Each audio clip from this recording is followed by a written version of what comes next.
was Otis, very old Otis controllers with excited generators on the end. Lots of fun keeping those going when all the relays were falling to bits, the insulation was falling off.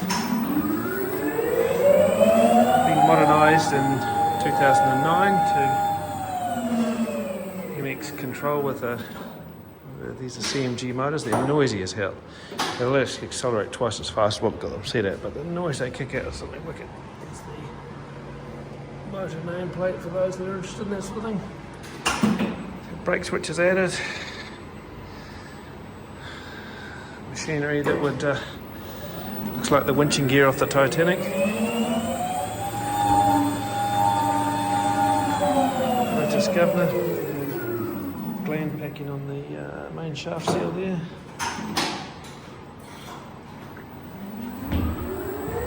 Coder on the end.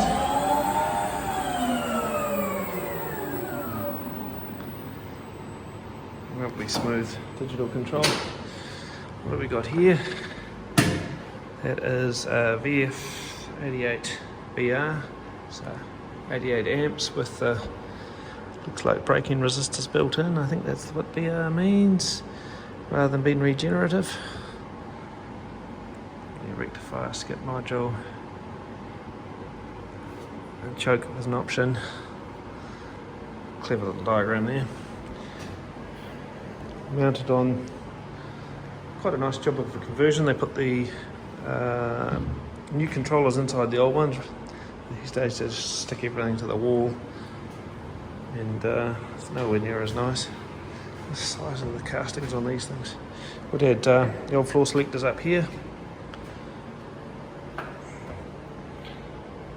Quite what was in there. Maybe some switch gear or something. Very solid looking gear. Bit of oil leakage, or what do they call it when it happens to a Rolls Royce? Controlled seepage. Put that back on there.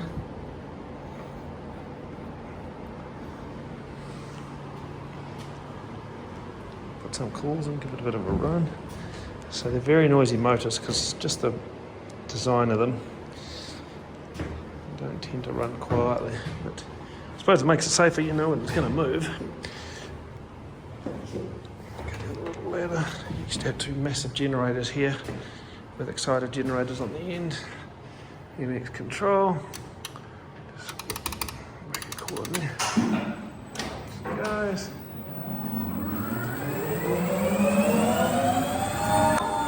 So they kick up a fair bit of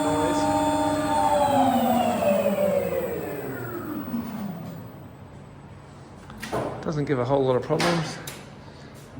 Modify the brake controllers because those contactors are too small to switch. They don't have a big enough air gap for the old DC brakes.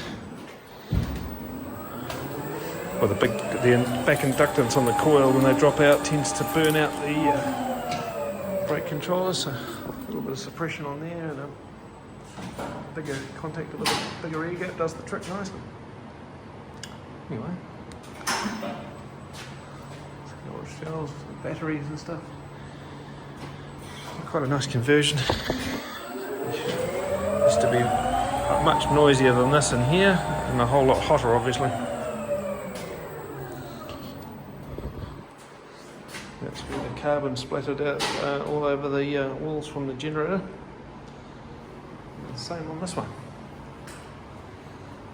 See where they painted it, and some of the conduit on the wall. Otis green.